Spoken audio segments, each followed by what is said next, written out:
প্রিয় দর্শক, আসসালামু আলাইকুম। আশা করি সবাই ভালো আছেন। আজকে আপনাদের সাথে শেয়ার করব একসাথে খুব সহজেই ৩ রকমের আমসত্ত্ব কিভাবে বানাবেন সেই রেসিপিটা।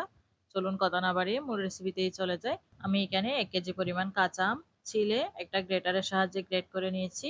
তারপর ১ কাপ পানি দিয়ে গ্রেট করা আমগুলো সিদ্ধ করে নিচ্ছি। এই ভিডিওটা আমার স্কিপ হয়ে গেছে, তার জন্য আমি খুবই দুঃখিত। ঢেকে দিয়ে আমি ৫ মিনিটের মতো সিদ্ধ করে নিয়েছি। এরপর চুলাটা বন্ধ করে দিয়ে একটা হ্যান্ড উইচের সাহায্যে আমগুলো ম্যাশ করে নিচ্ছি। খুব ভালোভাবে ম্যাশ করে নিতে হবে যাতে আমগুলো পুরোপুরি ভেঙে যায়। ম্যাশ করা হয়ে গেছে। এখন একটা ছাঁকনির সাহায্যে আমের পিউরিগুলো ছেঁকে নিব। আমি এভাবে সব পিউরিগুলো ছেঁকে নিচ্ছি। এই যে দেখতেই পাচ্ছেন সবগুলো ছেঁকে নিয়েছি। এখন এই পাত্রটা চুলায় বসিয়ে দিচ্ছি। আমি কিন্তু চুলাটা এখনো অন করিনি। এখন এক এক করে সব উপাদানগুলো দিয়ে দেব। প্রথমে দিয়ে দিচ্ছি ২ কাপ চিনি, স্বাদ মতো লবণ, ২ টেবিল চামচ সিরকা। এটা কিন্তু অবশ্যই দিতে হবে। এটার কারণে আমসত্ত্বটা অনেকদিন ভালো থাকবে। ২ চা চামচ বিট লবণ, ১ চা চামচ আমচুর পাউডার। বিট লবণ আর আমচুর পাউডার না থাকলে স্কিপ করে যাবে। তবে দিলে খুব ভালো একটা টেস্ট আসে। এই পর্যায়ে চুলাটা অন করে দিয়েছি আর চুলার আঁচ রেখেছি মিডিয়ামে। পরে গরম হয়ে আসলে আস্তে আস্তে লুতেই করে দেব। আর অনবরত নাড়তে থাকবো যাতে নিচ থেকে লেগে না যায়।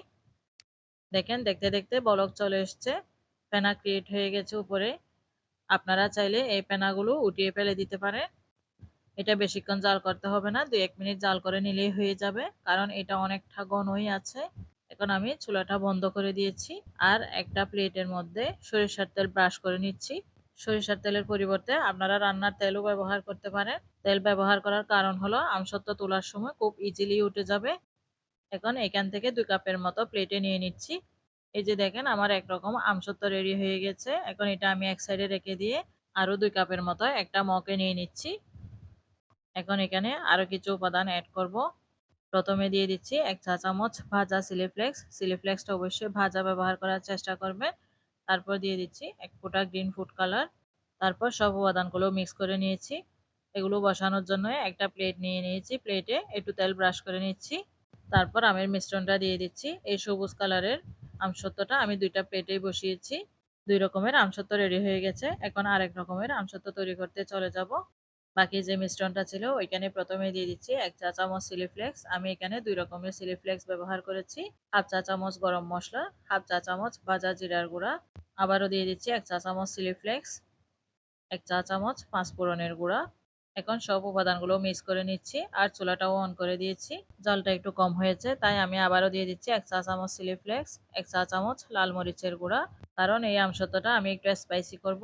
এখন চুলার আঁচটা লোতেই রেখে আমি অনবরত নাড়তে থাকবো আর অপেক্ষা করব কালারটা চেঞ্জ হয়ে আসা পর্যন্ত। এই যে দেখতেই পাচ্ছেন কালারটা চেঞ্জ হয়ে এসেছে। এই পর্যায়ে আমি চুলাটা বন্ধ করে দিয়েছি আর একটা ট্রেতে তেল ব্রাশ করে নিচ্ছি। তেল ব্রাশ করা হয়ে গেলে এখানে আমসত্ত্বটা ঢেলে দিচ্ছি। স্প্যাচুলার সাহায্যে একটু সমান করে দিচ্ছি যেহেতু এটা একটু ঘন হয়ে গেছে। এই যে দেখেন একটা পিউরি থেকে আমি ৩ রকমের আমসত্ত্ব রেডি করে ফেললাম। এখন এটা সারাদিনের জন্য রোদে রেখে দেব। রোদ বেশি হলে ১ দিনের মধ্যেই শুকিয়ে যাবে আর যদি রোদ একটু কম হয় ২ থেকে ৩ দিন লাগতে পারে। ফিরে এসেছি শুকিয়ে যাওয়ার পর। এই যে দেখেন আমার আমসত্ত্বগুলো পুরোপুরি রেডি হয়ে গেছে। এখন এগুলো সবগুলো আমি আমার মতো করে কেটে নিচ্ছি। আপনারা আপনাদের পছন্দ মতো করে কেটে নিতে পারেন। এই আমসত্ত্বগুলো কিন্তু খেতে অনেক ভালো হয়েছে। আপনারা বাসায় ট্রাই করে দেখতে পারেন। এই যে দেখেন আমি সবগুলো আমসত্ত্ব কেটে নিয়েছি। এই রেসিপিটা যদি আপনাদের ভালো লেগে থাকে তাহলে লাইক, কমেন্ট, শেয়ার করতে ভুলবেন না। আর এইরকম নিত্য নতুন সহজ রেসিপি পাওয়ার জন্য আমার চ্যানেলটি সাবস্ক্রাইব করে রাখবেন। আর যারা পেজ থেকে দেখছেন পেজ ফলো দিয়ে রাখবেন। এতক্ষণ সাথে থাকার জন্য ধন্যবাদ। আজকের মতো এখানেই বিদায় নিচ্ছি। আবার চলে আসবো নতুন কোনো রেসিপি নিয়ে। আল্লাহ হাফেজ।